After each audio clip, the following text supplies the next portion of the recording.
ఇర్మియా గ్రంథం 15:16.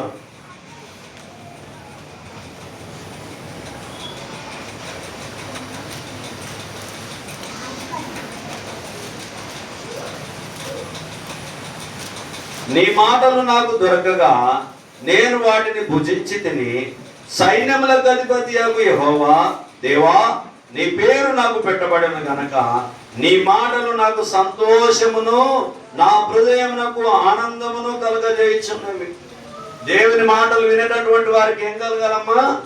సంతోషం కలగాలి, ఆనందం కలగాలి, హ్యాపీగా ఉండాలి. కానీ చర్చికి వచ్చిన తర్వాత దేవుని మాటలను సాత్వికంతో మనం అంగీకరించే బిడ్డలుగా, కుమారులుగా, కుమార్తెలుగా మనం ఉండాలి. ఎప్పుడైతే అలా ఉంటామో మన హృదయంలో దేవుని మాటలు నిలిచి ఉంటాయి. దేవుని మాటలకి ఏమైనా చోటు ఇవ్వకుండా కానీ మనం ఉంటే మనము దేవునికి చోటు ఇవ్వని వారం అవుతాం. కాబట్టి దేవునికి మాటలకు చోటిచ్చే వారిగా, దేవునికి మన హృదయంలో చోటిచ్చేటటువంటి వారిగా మనం ఉండాలని చెప్పి దేవుని వాక్యం మనకు గుర్తు చేయబడుతూ ఉన్నది.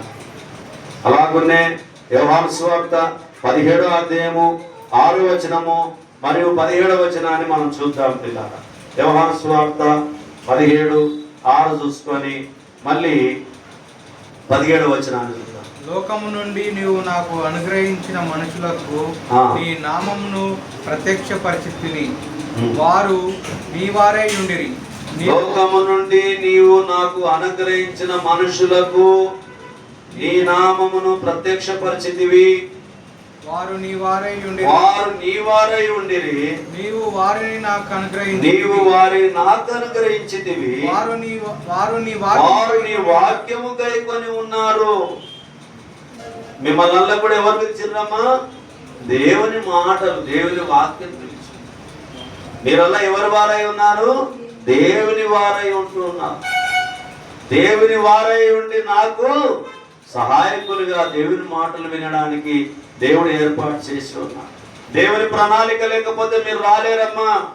దేవుడు మిమ్మల్ని పిలవకపోతే మీరు రాలేరు, దేవుని వాక్యాన్ని వినలేరు.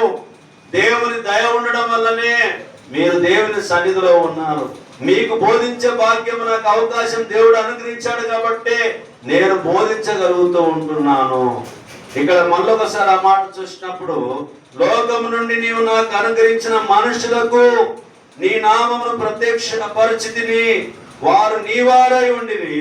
నీవు వారిని నాకు అనుగ్రహించితివి, వారు నీ వాక్యము గైకొని ఉన్నారు. మీరందరూ కూడా ఏం గైకొన్నారు? వాక్యాన్ని గైకొని ఉన్నారు. నీ వాక్యమే నన్ను బ్రతికించెను, బాధలలో నెమ్మదినిచ్చెను. కృపాశక్తి దయాశక్తి సంపూర్ణుడా, వాక్యమై ఉన్న యేసు వందనమయ్యా. ఆయన కృపాశక్తి దయాశక్తి వాక్యమై ఉన్నాడు. ఆ వాక్యాన్ని మనం పూర్ణ అంగీకారంతో మనం అంగీకరించే బిడ్డలుగా, కుమారులుగా, కుమార్తెలుగా మనం ఉండాలని చెప్పి దేవుని వాక్యం మనకు తేటగా గుర్తు చేయబడుతూ ఉంటూ ఉన్నది.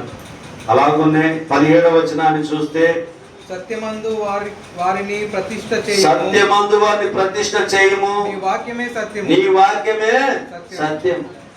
అమ్మ నేను కాదు సత్యం, దేవుని మాటలే సత్యం, దేవుని వాక్యమే సత్యం, దేవుడే సత్యం. మానవులం ఒక రోజు తప్పిపోవచ్చు, కానీ దేవుని మాట ఒక బొల్లైనను ఒక సున్నైనను తప్పిపోజాలదు. కాబట్టి ప్రియమైనటువంటి సహోదరి సహోదరుల, సత్యమందు మనం నిలిచిన వారంగా ఉంటున్నాం. అందును బట్టి సంతోషపడుతూ ఉంటున్నాం. కానానుకు ప్రయాణమైనటువంటి 6 లక్షల పైచిలకు ప్రజలు ప్రయాణమయ్యారు. కానీ ఎంతమంది చేరిందమ్మా కానానుకు? 2 మాత్రమే చేరారు. ఎవరెవరు చేరిందమ్మా? ఆ 2 ఎవరు? యెహోషువ, కాలేబు. యెహోషువ, కాలేబు. ఇప్పుడు మనం లోకంలో చాలా సంఘాలు ఉన్నాయి, చాలా లక్షల మంది మీటింగులకు, చర్చిలకు హాజరైతూ ఉన్నారు. కానీ ఆయన రాజ్యంలో ఉన్నది ఎవరు? మనమే. క్రీస్తు సంఘం అనేటటువంటి రాజ్యంలో ఉన్నది మనమే. ఎవరు కానాను చేరే, ఆ రోజు కానాను చేరే అవకాశం ఉంది. ఈరోజు దేవుని యొద్దకు చేరేవారిగా మనమున్నాం. కాబట్టి ఇందును బట్టి మనం సంతోషించాలి. సత్యమందు వారిని ప్రతిష్ఠింప చేయడి. మనం సత్యమందు ప్రతిష్ఠింపబడినటువంటి బిడ్డలుగా మనం ఉండాలి. మార్కు సువార్త 12వ అధ్యాయము 5వ వచనం 6వ వచనాన్ని చూద్దాం. మార్కు సువార్త 12వ అధ్యాయము 5, 6.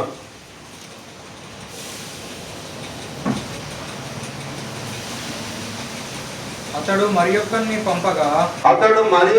పంపగా వానిని చంపి అతడు ఇంకా అనేకులను పంపగా వారు కొందరిని కొట్టిరి, కొందరిని చంపిరి. ఇంకను అతనికి ప్రియ కుమారుడు ఒకడుండెను కనుక వారు తన కుమారుని సన్మానించుదరనుకొని తుదకు వారి యొద్దకు అతనిని పంపెను. అయితే ఆ కాపులు ఇతడు వారసుడు, ఇతన్ని చంపుదాం రండి, అప్పుడు స్వాస్థ్యము మనదగునని తమలో తాము చెప్పుకొనిరి. ఎంత చేసిందమ్మా? ఒక తోటను కాపుకిచ్చారు. ఒక యజమానుడు ఒక తోటను కాపుకిచ్చాడు. ఈ కాపులకు ఏమేం చేసిండమ్మా? కాపుకిచ్చాడు. ఈ పంటను పండించుకోండి, నాకు ఇచ్చేది కౌలు నాకు ఇవ్వండి అని చెప్పి. మొదట కొంతమంది పనివారిని పంపించారు, వాళ్ళని చంపారు. మళ్ళా కొద్దిమంది పనివారిని పంపించారు, వారిని కొట్టారు, కొందరిని చంపారు. మళ్ళా తర్వాత తన కుమారుని పంపించారు. నా కుమారుడు అంటే గౌరవిస్తారు కదా అని చెప్పి కుమారుని పంపించారు. పంపిస్తే కుమారుని కూడా ఏం చేశారు? మా వాళ్ళు చంపారు. ఆ తోటకు కాపులు ఏం చేశారంటే ఆ కుమారుణ్ణి చంపారు.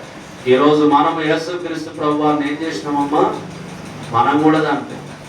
మన పాపముల వలన చంపామా లేదమ్మా? ఆనాటి యూదులే నిన్ను చంపిరనుకొంటి,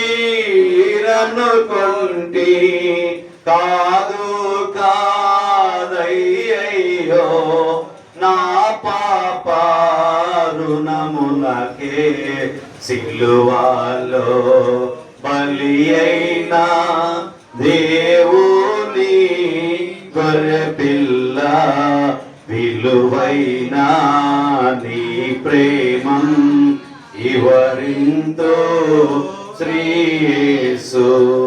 విలువైన ప్రేమను ఈ లోకంలో ప్రకటించడానికి, వివరించడానికి మనమందరం ఉన్నామనేటటువంటిది జ్ఞాపకం ఉంచుకోవాలి. ప్రియమైన సహోదరి సహోదరుల, ఆనాడు తోట యజమాని కుమారుని చంపారు, పనివారిని చంపారు. నేడు మనమైతే ఆయనను యేసు ప్రభు వారిని చంపాం. మన పాపముల నిమిత్తం చంపాం. ఇక మీదట పాపము జోలికి వెళ్ళకుండా పరిశుద్ధుడైనటువంటి దేవుని వాక్యం వైపు నిలిచి ఉంటే మనం ధన్యులము అని చెప్పి దేవుని వాక్యం మనకు గుర్తు చేస్తూ ఉంటున్నది.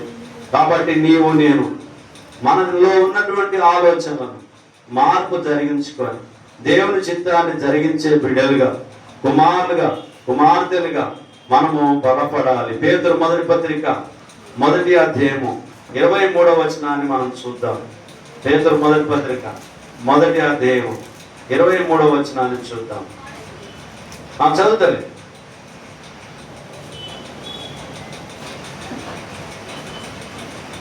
1:23, 22 నుంచి ఉంటది, చదువుతుంది. మీరు క్షయబీజము నుండి కాక శాశ్వతమగు జీవము గల దేవుని వాక్యమూలముగా అక్షయ బీజము నుండి పుట్టింపబడిన వారు గనక నిష్కపటమైన సహోదర ప్రేమ కలుగునట్లు మీరు సత్యమునకు విధేయులవుట చేత మీ మనుషులను పవిత్రపరచుకున్న వారై ఉండి ఒకరినొకడు హృదయపూర్వకముగాను మిక్కటముగాను ప్రేమించుడి. ఏలయనగా సర్వ శరీరులు గడ్డిని పోలిన వారు వారి అందమంతయు గడ్డి పువ్వలే ఉన్నది.